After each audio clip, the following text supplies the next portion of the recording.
So, morning blessings to you. Praying that you've had a blessed weekend, that you had a restful, peaceful time, able to just recalibrate and just get your wind back and enjoy time with family. This morning, I'd like to reflect on a conversation I had yesterday.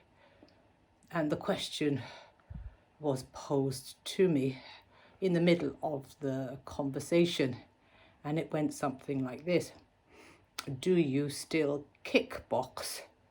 Well, you see, I kickboxed for probably about 5 years, and my kickbox class was always on a Wednesday. And of course, Wednesday is always my first week back to work, or first day back to work. And I always say to anyone who care to ask me, how was your first day? And I always say that I go in full of myself and I come out full of them. And so off to kickbox I went. And quite often when I got there, I was pretty dangerous, as a matter of fact, because I'd just go for it. And slowly I realized that I was taking my frustrations and my anger out on whatever we were doing, whoever I was the opponent with. And of course, they gave me as good as they got, and I really enjoyed it. So I was saying to the person yesterday, no, I don't kickbox anymore. And I haven't actually kickboxed for about a year, though I boxed, but not kickboxed for about a year. And then this person said to me, well, what do you do instead? Well, I thought about it for a split second and I said, oh, I run, I jog. Well, of course, I've been jogging all the way through this lockdown.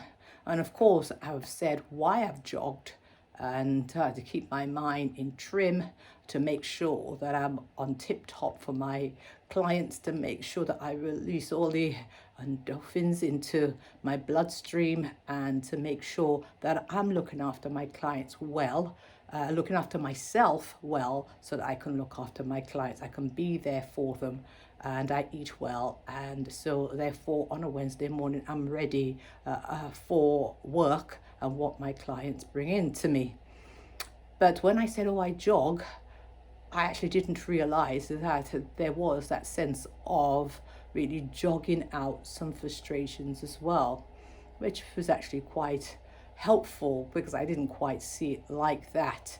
And so it's not kickbox and it's not boxing, but it certainly helps me to sort of run out some of the frustration.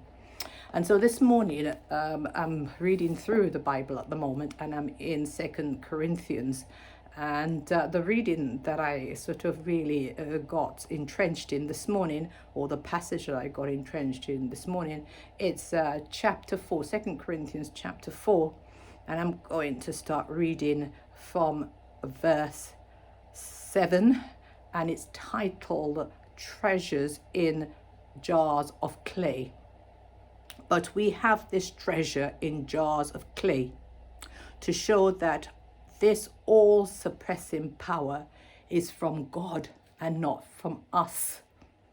We are hard-pressed on every side, but not crushed, perplexed, but not despair, persecuted, but not abandoned, struck down, but not destroyed. And I'm going to go down to verse 16, and it says, therefore, we do not lose heart, though outwardly we are wasting away, but inwardly we are being renewed day by day. For our light and momentary troubles are achieving for us an eternal glory that far outweighs them all. So we fix our eyes on what is not seen. So we do not fix our eyes on what is seen, but on what is unseen. For what is seen is temporal, but what is unseen is eternal. And I'm very much aware that in my work, sometimes I hear more than my humanity can contain. When I think I've heard it all, then something trumps it. And I sit there sometimes with all my training and think, gosh, this one's far beyond me. And I always open a session with prayer. And when I go to the gym, and when I get there and I start that kickbox class, I'm kicking up my human frustration. But as I come down from that frustration, I'm very much aware that yes, I've got all my qualifications, started to train for all of what I'm doing, started in 2000 and finished in 2012. So lots of training. But after everything's gone down and I'm now back to, full of myself to a certain extent, I remember that I am not the wonder counselor. Christ is.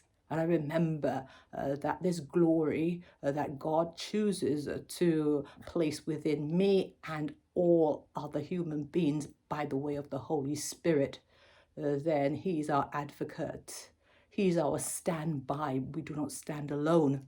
And even in times when I sit there and I hear some stuff that just far outweighs what I think is just humanly acceptable, then the Holy Spirit is sat there with me, helping me to be empathetic, helping me to just listen and to sit with a client, and then take the frustration to the gym in my human strength and punch it out, but actually come back to a place of saying, actually, this is not your work on your own. You've got the qualifications, but actually you are working in partnership with God, Jesus, the Holy Spirit. So here it is. Whatever you're doing today, have a blessed day. Whatever you've heard this morning, I pray that it challenges you and fires you up.